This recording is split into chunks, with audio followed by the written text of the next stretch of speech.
The 15th floor of the Glasswell Convention Center was a fortress of glass, steel, and nerves. Inside the executive boardroom, the tension was so thick it could be cut. In the air hung the fate of a $120 million deal, a wager that would define the future of Turnwell Solutions. Executives in expensive suits hunched over laptops as the final presentation slides glowed on the main screen, with investors already connected and waiting for the live stream. The clock ticked forward, mercilessly, marking the 12 minutes remaining until the moment of truth. Amidst this storm of power and anxiety, a figure of impeccable calm moved through the hallway, a strange element in that equation. Jade Ellison, wearing a black uniform and a pristine white apron, balanced a tray of coffees with an erect posture and light steps. Her hair, braided into a low bun, revealed no haste, and her face was a mask of serene professionalism. She was, by design, invisible, part of the service that facilitated the world of important men.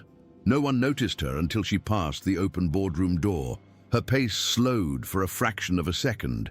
Her eyes, trained to see patterns, were drawn to the screen.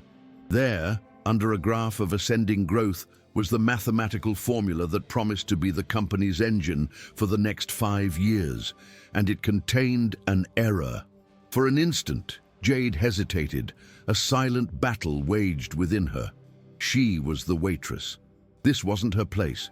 Her opinion had not been requested, but the dissonance of the error was like a sour note in a symphony, something her mind could not ignore. So, she did the unthinkable.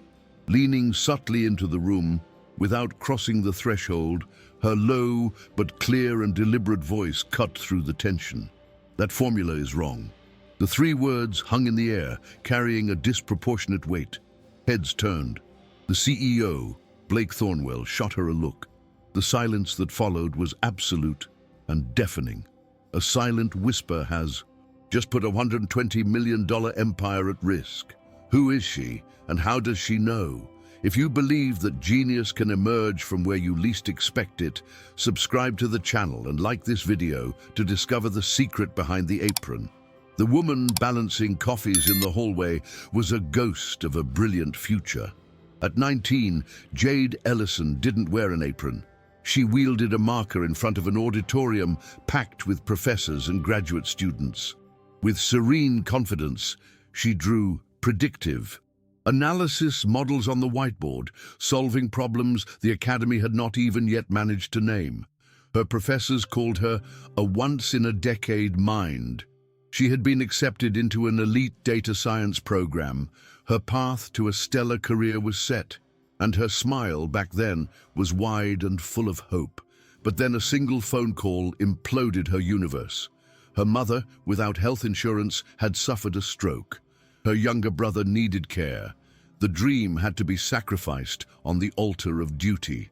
Today, in the convention center's kitchen, Jade's genius was a running joke among her colleagues. "There goes Miss Harvard," they would whisper as she cleaned trays with silent efficiency. They mocked her intelligence, never imagining its true dimension. While her hands moved in repetitive tasks, her mind danced in a ballet of pure mathematics.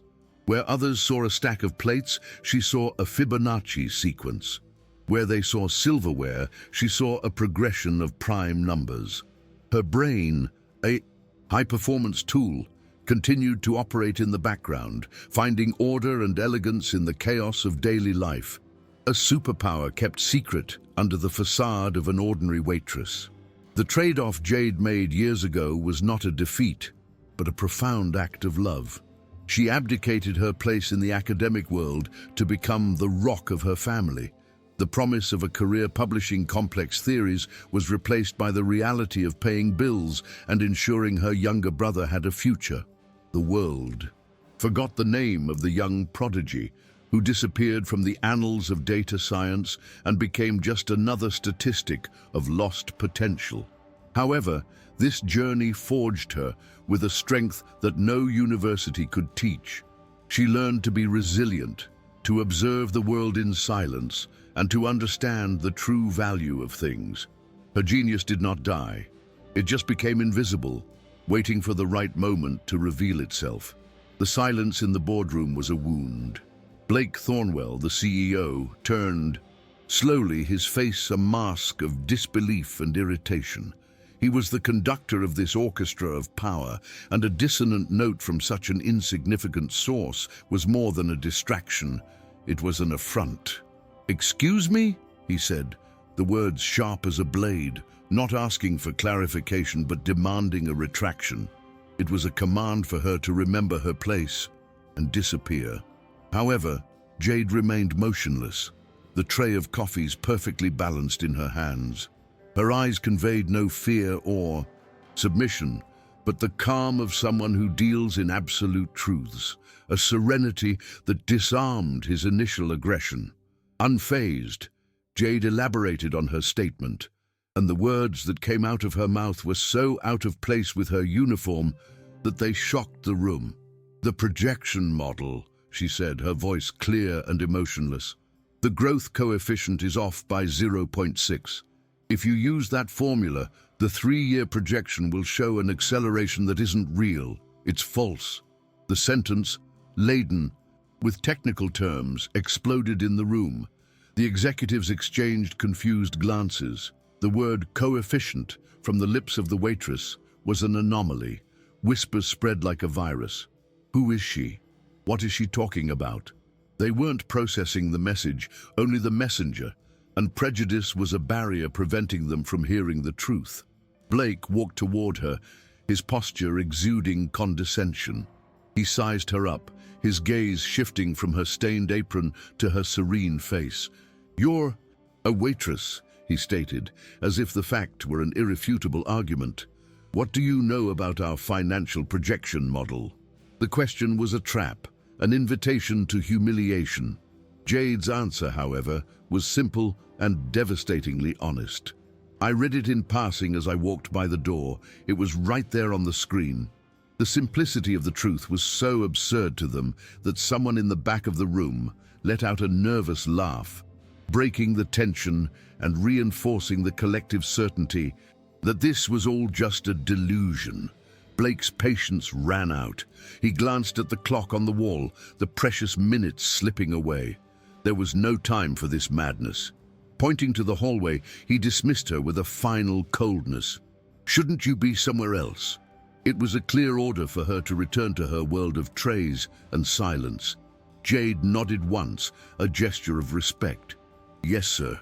But as she turned to leave, she left behind a prophecy, a silent warning that would echo in the room long after her departure. "But that formula will not withstand scrutiny." She walked away, leaving behind a trail of doubt and a room full of geniuses who had just been warned by their only invisible witness. Jade left, but her warning remained, a seed of doubt planted in the fertile soil of the room's anxiety. The echo of her calm haunted the silence she left behind. The executives, so sure in their superiority just moments before, now exchanged uncertain glances. The arrogance had evaporated, replaced by a subtle paranoia. No one wanted to be the first to admit it, but the question was written on every face: what if she was right? It was a junior analyst who broke the silence, his voice a hesitant whisper that sounded like a shout. "Maybe we should check the numbers. Just one more time." The suggestion, which would have been laughable minutes earlier, now sounded like the purest, most terrifying common sense. The weight of that doubt fell with full force onto Blake Thornwell's shoulders. He was the one who dismissed her, who humiliated her. Now, the responsibility to ignore or heed the warning was entirely his. He tried to project control, straightening his tie and glancing at the clock as if nothing had happened, but it was a fragile facade. Inwardly, his mind was a whirlwind. The conviction in Jade's voice was what disturbed him most. She hadn't spoken with the fury of a madwoman, but with the tranquility of someone stating a fact. Her words, coefficient, false, acceleration, scrutiny, echoed in his head. And then a visible sign of the crack in his armor. A single drop of sweat trickled slowly down his temple. The silent panic spread like a contagion.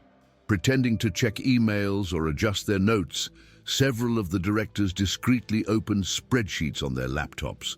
No one wanted to admit out loud that they were taking a waitress's warning seriously, but the risk of ignoring her was simply too great. The possibility of presenting a flawed formula to investors, Liv, was a professional nightmare that could destroy not just the deal, but the company's reputation forever. The boardroom, once a confident command center, had transformed into a nest of paranoia. Each executive now a silent conspirator, frantically hunting for the error that the invisible woman was the only one to see. The clock on the wall was a digital executioner, mercilessly ticking to 11:58, 2 minutes until the live broadcast. That's when a young technician hunched over. A tablet frowned. He leaned in and whispered something to the CFO, Howard, whose eyes widened in pure horror. "Blake," Howard said, his voice strained, "we have a serious problem. This doesn't match the version we approved last night." Blake Thornwell approached, his face a thundercloud. "What do you mean it doesn't match?" With a trembling finger, Howard pointed to the main screen, to the exact coefficient Jade had mentioned. The error, it's exactly where the waitress said it, would be. The silence that followed was the collective confession of their arrogance and their colossal mistake. The confirmation of the error detonated chaos. The executive's composure shattered and panic took over the room. The timer on the screen now seemed like a countdown to their professional annihilation. 1 minute and 30 seconds. Voices overlapped in a cacophony of desperation. "Cancel the broadcast! Now!" "We can't. It'll look like weakness. Revert to the old model." "There's no time." The elite team, the geniuses of strategy, had been reduced to a terrified mob, running in circles. The irony was brutal. Their multi-million-dollar empire was crumbling because they were deaf to the only voice of truth, a voice that came from outside their bubble of power. In a desperate attempt to reassert his authority, Blake Thornwell made the most dangerous decision of his career. "Silence!" he ordered. "We are going live." Horror spread across his colleagues' faces. "It's a huge risk," warned Howard.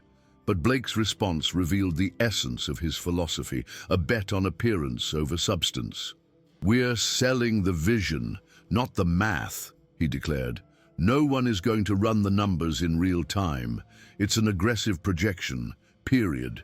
He would rather risk the company's credibility on an audacious lie than admit that a waitress was right and his entire team was wrong. Pride was his guide, and the abyss, his likely destination. The producer began the final countdown. 10, 9, 8. The team lined up, their faces pale under the bright lights. Blake took a step forward, a mask of confidence hiding his panic. On 3, the side door opened. It was Jade. No tray, no service uniform, just her serene posture and direct gaze. She looked at him. "I wouldn't go out there with that formula," she said, her voice low but echoing like thunder in the room. The timer hit 0. The live light turned on. Then she offered the only lifeline over the precipice. "I can fix it, but you have to let me show you how." The future of $120 million now depended on the humility of a proud man. In the final second, salvation appears in the most unexpected form. If you've ever been in a situation where you were the only person with the answer, share your story in the comments and subscribe to the channel to find out if they will have the humility to accept her help. Time in the room seemed suspended. The producer's voice came over the speaker, a gift from Fate, a 5-minute pause in the broadcast, requested by the remote team. For Blake Thornwell, it was an eternity to decide between public ruin and the annihilation of his own pride. Trusting the future of his company to a waitress was a gamble that defied all his logic, but Jade didn't wait for his permission. Seeing the paralyzing hesitation in the CEO's eyes, she took control. With a confidence that silenced any objection, she walked through the circle of stunned executives, picked up a marker from the table, and went to the large whiteboard. That silent act was a more eloquent power move than any shout. Then, the masterclass began. With fluid and precise movements, Jade's hand danced across the whiteboard. She didn't erase everything, just one specific line of their equation, the fundamental premise that was wrong. And as she rewrote the formula, her voice filled the silence with professorial clarity. Your model assumes a fixed rate of customer churn. That made sense 3 years ago, but consumer behavior changed after the pandemic. Retention no longer follows a linear decay curve. She adjusted the variables, explaining the logic behind each stroke. The most powerful men in the room watched, mesmerized. She wasn't just correcting a number, she was rewriting the story of their company's future. As Jade stepped back, revealing the new and more elegant formula, a junior analyst named Miera began to type frantically into her laptop. The tension in the room was almost unbearable. All eyes were fixed on her screen, waiting for the digital proof. The spreadsheet recalculated, the projection graph on the main screen redrew itself in real time. The old, flawed curve disappeared, replaced by a new, more solid and defensible one. She's right, Miera whispered, her voice filled with admiration. The CFO leaned in to see. Not only is she right, this model is more robust, more conservative. It's brilliant. The mathematical truth had been confirmed. Miracle was real. The inevitable question came from one of the directors. How in God's name did she see that? Jade's answer was simple, revealing the nature of her mind. Because the math was wrong. It was noisy, dissonant. I couldn't not see it. Blake Thornwell, his face a complex mixture of relief, shame, and admiration, finally confronted her. Are you saying it was just instinct? No, Jade replied, her voice quiet but with the weight of a long history. It was knowledge, from years ago. I studied this field, then life got in the way. The sentence, full of melancholy and resilience, opened a door to her mysterious past. It was Mira who completed the revelation, whispering to her colleague, "She's from the catering team." The energy in the room shifted from contempt to pure awe. With the pause in the broadcast confirmed, the boardroom, instead of relaxing, erupted into conflict. The old guard resisted the new uncomfortable reality. Randall, a veteran board member, slammed his hand on the table. This is completely absurd. Are we really going to bet the company's future on the word of a waitress instead of our chief economist? His voice echoed the entrenched prejudice of the corporate world, a desperate defense of hierarchy and credentials over competence. But the CFO, Howard, countered him. Randall, our process led us to a catastrophic error. Her formula not only fixes the error, it's stronger. The truth doesn't care where it comes from. The room was divided, a battlefield between wounded pride and irrefutable logic. At the center of this storm, Blake Thornwell fought his own internal battle. The final decision was his. He looked at the whiteboard, at Jade's elegant and confident handwriting, and at the new graph on the screen, which was undeniably superior. The data was the truth, but accepting it meant admitting the colossal failure of his team and, by extension, his own. His career had been built on control, on always being the most prepared man in the room. Ceding the spotlight to a stranger, a woman he had scorned minutes earlier, was an act of humility his ego fiercely fought to reject. Every instinct of self-preservation screamed at him to revert to the original plan, even knowing it was flawed. While the directors argued, Miera, the young analyst, approached Jade in a corner of the room. Urgently, she whispered a warning, a silent act of solidarity. Jade, be careful. If anything goes wrong, anything at all, the blame will be yours. They won't protect you. The warning was a map of the predatory politics of the place. In case of failure, the person with the lowest status is always the scapegoat. Jade just nodded. her face as calm as the surface of a deep lake. "I know." Mira, frustrated by her apparent passivity, insisted, "They'll say it was a fluke, a distraction. Are you sure you want to be a part of this?" The question tested the true nature of Jade's courage. Jade's answer was not for Mira, but for the universe.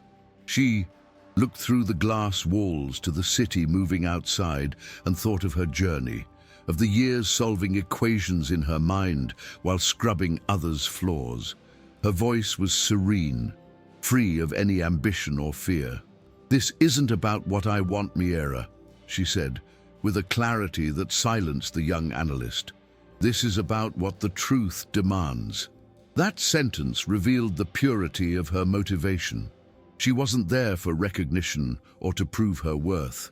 Her loyalty was to the integrity of the numbers, to the beauty of logic. It was a moral compass that contrasted violently with the chaos of wounded egos that dominated the room. A new 5-minute timer appeared on the screen.